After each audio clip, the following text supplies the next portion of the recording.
Hello friends, welcome to GC academy. आज अपन Cripps mission के बाद का पढ़ते हैं कैबिनेट मिशन, जो कि भारत में आया था 1946 में। अब दोस्तों आज इसके बारे में पूरा डिटेल के साथ में जानते हैं और ये वही कैबिनेट मिशन है जिसके तहत भारत में संविधान सभा की स्थापना की जाती है। यानी कि संविधान सभा के गठन की दृष्टि में ये आखिरी मिशन आता है जो भारत में संविधान सभा की स्थापना करके जाता है और संविधान सभा अपना एक संविधान का निर्माण करती है जो कि आगे स्वतंत्र भारत में और वर्तमान समय में हमारे देश में लागू है। दोस्तों मैं बात करता हूं 1946 का जो आपका क्रिप्स मिशन आया था वो भारत में फेल हो गया था। वो आया था भारत में सेकेंड वर्ल्ड वॉर में इंडिया की सपोर्ट के लिए। मैं बात कर रहा हूं दोस्तों अब 1946 की, यानी कि वर्ल्ड वॉर यहां पे खत्म हो चुका है, द्वितीय विश्व युद्ध समाप्त हो चुका है। इस दुनिया के हर एक कोने से जो गुलाम देश हैं अपनी मौलिक अधिकारों और स्वतंत्रता की मांग उठा रहे हैं। इसी सिलसिले में दोस्तों मैं बात करता हूं ब्रिटेन की, जहां पे क्लीमेंट एटली की सरकार होती है। क्लीमेंट एटली लेबर पार्टी से संबंध रखते हैं। क्वेश्चन पूछा जाएगा दोस्तों, भारत की स्वतंत्रता के समय ब्रिटिश प्राइम मिनिस्टर क्लीमेंट एटली कौन सी पार्टी से संबंधित है। यानी कि दो पार्टी वहां पे चलती है, कंजर्वेटिव पार्टी और दूसरी चलती लेबर पार्टी, तो ये लेबर पार्टी से संबंधित थे। अब लेबर पार्टी के क्लीमेंट एटली भारत में राजनीतिक गतिरोध को दूर करने के लिए, यानी कि भारत में ये जो राजनीतिक गतिरोध चल रहा था, राजनीतिक गतिरोध को दूर करने के लिए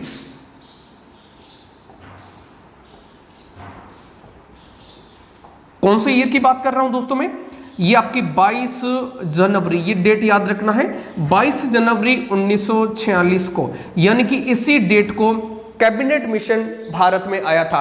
क्रिप्स मिशन में हमने पढ़ा था, उसकी डेट भी 22 मार्च थी, 1942 था। उसमें एक सदस्य था। इसमें देखते कितने सदस्य थे। इसमें 3 सदस्य थे दोस्तों। ये 3 सदस्यीय आयोग था या कमेटी थी या मिशन था। कौन से दोस्तों 3 सदस्य, इनके नाम आपको याद रखने हैं। एक तो थे आपके सर पैट्रिक लॉरेंस थे या Pethick Lawrence, sir Pethick Lawrence, और जो दूसरे सदस्य थे उनका नाम था एवी अलेक्जेंडर, और दोस्तों ध्यान दें जो तीसरा सदस्य था वो वही सदस्य था सर स्टेफर्ड क्रिप्स, जो क्रिप्स मिशन के रूप में आए थे। यानी कि ये थे हमारे सर स्टेफर्ड क्रिप्स। वेल दोस्तों, अब हमारा इंपॉर्टेंट क्वेश्चन यहां से निकल के आता है। आपका क्रिप्स मिशन भारत में 22 जनवरी 1946 को आया था राजनीतिक गतिरोध को दूर करने के लिए। और इस समय आप दूसरा पॉइंट यहां पे ये भी याद रख सकते हो, यानी कि ये भेजता कौन है, क्लीमेंट एटली। कौन भेजते हैं, ये आपके क्लीमेंट एटली, और ये कौन सी पार्टी से संबंध रखते हैं, लेबर पार्टी से। भारत की स्वतंत्रता के टाइम में भी क्लीमेंट एटली प्रधानमंत्री होते हैं, लेबर पार्टी से संबंधित होते हैं। दोस्तों ध्यान रखिए, जो भी लेबर पार्टी वहां पे ब्रिटिश की थी वो हमेशा जितने भी औपनिवेशिक देश हुआ करते थे उनके प्रति थोड़ी लिबरल रहा करते थे comparative to conservative party. Conservative party की तुलनात्मक ये लेबर पार्टी ज्यादा लिबरल हुआ करती थी। और उस समय दोस्तों ध्यान दीजिएगा, क्लीमेंट एटली ने एक वक्तव्य बोला था कि भारतीयों को भी अपनी स्वतंत्रता का अधिकार है। ये उस समय भारत के पॉइंट ऑफ व्यू अंग्रेजों के द्वारा बोले जाने वाला सबसे पॉजिटिव स्टेटमेंट था। और दोस्तों इस स्टेटमेंट का ही नतीजा था, इसकी इस विचारधारा का ही नतीजा था, भारत में कैबिनेट मिशन को भेजा गया था। और दोस्तों देखो, भारत में भी परिस्थितियां थोड़ी सी अपोजिट चल रही। कैसे, यहाँ पे मुस्लिम लीग और कांग्रेस ये भी अपनी अपनी मांगों को लेकर किसी भी आयोग को यहाँ पे सफल नहीं होने दे रही थी। उसके बाद में वेबेल प्लान भी आया था दोस्तों। उसके बाद में आपका शिमला सम्मेलन भी हुआ था। इसमें किसी भी तरह से बात नहीं बनती है, क्योंकि भारत में भी 2 राजनीतिक दल अपनी अपनी अलग विचारधाराओं को लेकर आपस में लड़ बैठते हैं। क्योंकि क्या होता है, मुस्लिम बाहुल्य क्षेत्रों के लिए मुस्लिम लीग एक अलग से संविधान सभा और एक अलग से देश की मांग कर रही है, वहीं पे दूसरी तरफ कांग्रेस एक अखंड भारत के निर्माण की बात रखती है, जो कि हर एक आयोग के लिए मुसीबत की घड़ी रहती है, उस दोनों को एक ही साथ में समझाने के लिए। दोस्तों इसी सिलसिले में क्लीमेंट एटली कहते हैं कि किसी भी हालत में भारत में संविधान सभा की स्थापना करके ही आना है आपको। तो देखिए दोस्तों, हर मिशन फेल हो जाता है, किस तरह से कैबिनेट मिशन सक्सेस होता है उसको देखते हैं। देखो सर पैट्रिक लॉरेंस इसके अध्यक्ष थे, इस चीज को याद रखें दोस्तों, ये कई बार एग्जाम में पूछा जाता है। ये आपके अध्यक्ष थे इसके।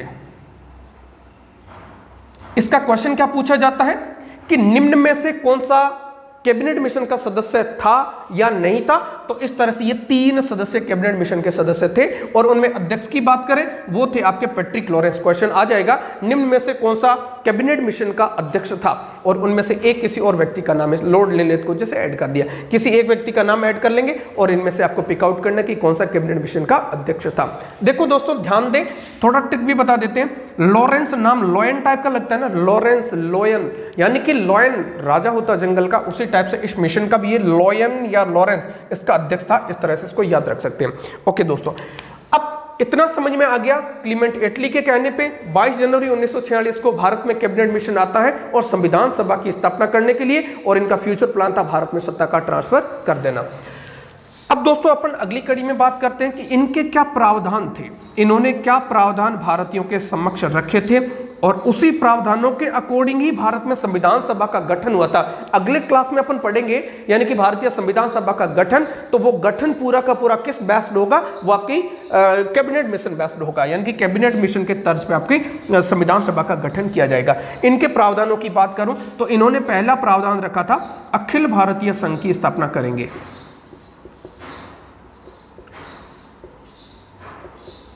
ये बात क्रिप्स मिशन में भी की गई थी दोस्तों। अब इसने कहा था अखिल भारतीय संघ में होंगे कौन कौन, तो इन्होंने कहा था आपके ब्रिटिश प्रांत होगा और दूसरी तरफ आपके देशी रियासत होंगे।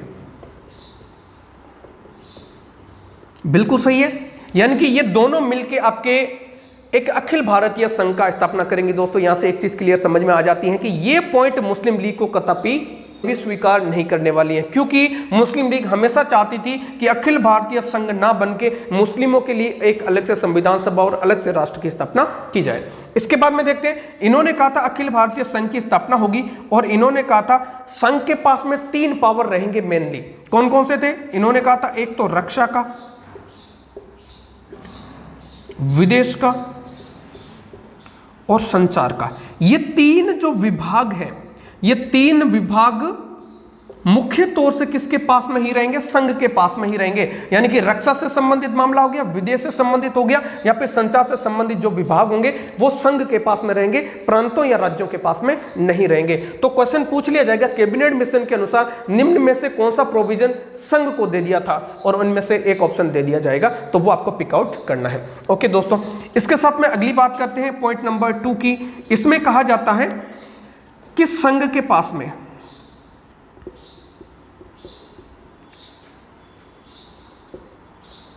अपना एक विधानमंडल व कार्यपालिका होगी,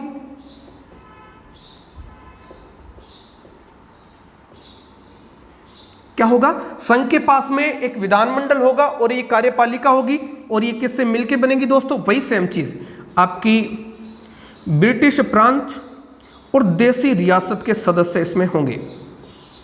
देशी रियासत के सदस्यों से मिलके ये कार्यपालिका और विधानमंडल की स्थापना की जाएगी। बिल्कुल सही है। तीसरे पॉइंट की मैं बात करता हूं, इन्होंने कहा था संघ सूची के विषयों के अलावा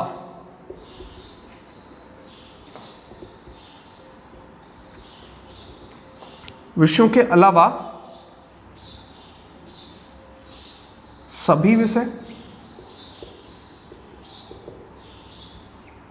और अवशिष्ट शक्ति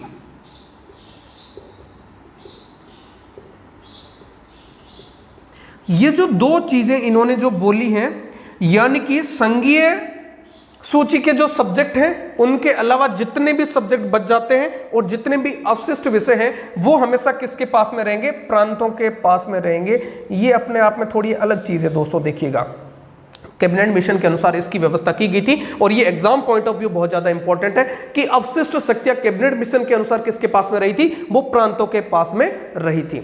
ओके, इसके बाद में मैं अगली बात करता हूं दोस्तों, पॉइंट नंबर 4। इन्होंने कहा था कि इनका चुनाव होगा, संविधान सभा का हमारा चुनाव होगा, और जो चुनाव होगा वो किस तरह का होगा?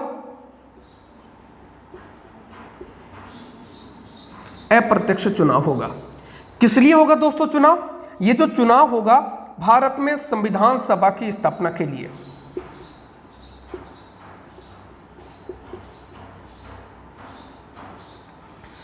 चुनाव होगा संविधान सभा की स्थापना के लिए, और किस तरह का चुनाव होगा? अप्रत्यक्ष चुनाव होगा, यानी कि प्रत्यक्ष रूप से वयस्क मताधिकार के आधार पर चुनाव नहीं किया जाएगा। हमने कहा था 1938 में पंडित जवाहरलाल नेहरू ने कहा था भारत की संविधान सभा वयस्क मताधिकार के आधार पर चुनी जाएगी। लेकिन दोस्तों यहाँ पे कृषि जो कैबिनेट मिशन कहता है कि चुनाव जरूर होगा, लेकिन वयस्क मताधिकार पे नहीं होगा और वो अप्रत्यक्ष प्रकार का होगा, और अल्टीमेटली अप्रत्यक्ष के आधार पर संविधान सभा की हमारी स्थापना की जाती है। दोस्तों ये जितने भी मैं प्रोविजन बता रहा हूं, इन्हीं प्रोविजन के आधार पे ही हमारी संविधान सभा का गठन किया गया था। अगली पॉइंट देखते हैं दोस्तों, थोड़ा रिमूव कर देता हूं इनको। ओके दोस्तों, अब ये अगला पॉइंट जो हमारा कहता है, जैसे मैं पॉइंट नंबर इसको 6 डाल देता हूं, जिसके तहत इन्होंने कहा था कि जो प्रतिनिधित्व होगा वो किस तरह से होगा, यानी कि किसका प्रतिनिधित्व है? संविधान सभा में। क्या दोस्तों हमारी जो संविधान सभा थी वो देशी रियासतों से बनी थी या फिर ब्रिटिश प्रांत से बनी थी? देखो इन्होंने कहा जो प्रतिनिधित्व होगा वो दोनों से होगा, यानी कि देशी रियासत भी होगी और ब्रिटिश प्रांत भी होंगे। बिल्कुल सही बात की है, यानी कि ब्रिटिश प्रांत होंगे। इन्होंने कहा था कि देशी रियासत और जो ब्रिटिश प्रांत होंगे, ये चुनाव कैसे करेंगे दोस्तों? ये चुनाव नहीं करेंगे, ये मनोनीत करके भेजेंगे। ये क्या करके भेजेंगे? सदस्यों को मनोनीत करके भेजेंगे, और ये है जो निर्वाचित करके भेजेंगे, यानी कि ये आपके निर्वाचित करके भेजेंगे। यानी कि जो प्रांतीय संविधान सभा है, सॉरी जो प्रांतीय विधान परिषद है, प्रांतीय विधान परिषद से सदस्य चुन के आएंगे और भारत के संविधान सभा में शामिल होंगे। इसी को कहा जाता है इनडायरेक्ट इलेक्शन, और यहां इनको मनोनयन किया जाएगा। यानी कि जो भारत की पूरी संविधान सभा होगी वो पूरी निर्वाचित नहीं होगी, आंशिक निर्वाचित होगी, आंशिक मनोनीत होगी। मनोनीत कहां से होगी? देशी रियासतों से होगी, और निर्वाचित कहां से होगी? ब्रिटिश प्रांतों से होगी, जो कंप्लीट मिलकर क्या कहलाता था? ब्रिटिश भारत कहलाता है। ये संविधान सभा के गठन में डिटेल से इसकी दोस्तों बात करेंगे, लेकिन आगे है तो थोड़ा सा हमने इसका जिक्र यहां पे कर लिया। इन्होंने कहा था भाई कितने लोग लेंगे? इन्होंने कहा था कि 10 लाख की जनसंख्या पे एक व्यक्ति को लेंगे। 10 लाख की जनसंख्या पर एक व्यक्ति। फिर आगे हम पढ़ेंगे कि इसी टाइप से 389 टोटल मेंबर हमारी संविधान सभा के सदस्य बने थे, यानी कि 10 लाख की जनसंख्या। ये बहुत इंपॉर्टेंट क्वेश्चन हमारा पूछा जाता है एग्जाम में कि हमारी संविधान सभा में कितने लाख व्यक्तियों पर एक व्यक्ति उसका प्रतिनिधित्व कर रहा था? 10 लाख की जनसंख्या पे एक व्यक्ति प्रतिनिधित्व कर रहा था। क्या हमारी संविधान सभा पूर्ण रूप से निर्वाचित थी या मनोनीत थी? नहीं दोस्तों, हमारी आंशिक निर्वाचित और आंशिक मनोनीत हमारी संविधान सभा थी। ओके, इसके बाद में जो आखिरी पॉइंट इन्होंने इंपॉर्टेंट बोला था, इन्होंने कहा था कि एक अंतरिम सरकार का गठन होगा। एक अंतरिम सरकार का गठन, और वो भी इमीडिएटली किया जाएगा। अंतरिम सरकार का गठन तुरंत प्रभाव से किया जाएगा, और इसके सदस्यों की संख्या पूछी जाती है। इन्होंने कहा था 14 सदस्य इसमें रखे जाएंगे।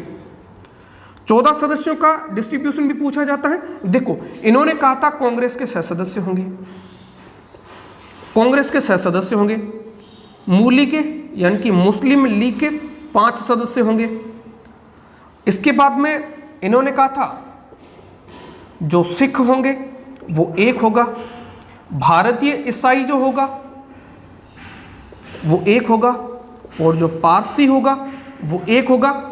इस तरह से दोस्तों हमारे 14 टोटल सदस्यों का ये क्लासिफिकेशन भी एग्जाम में पूछा जाएगा। 6, 5, 11 और 3, 14।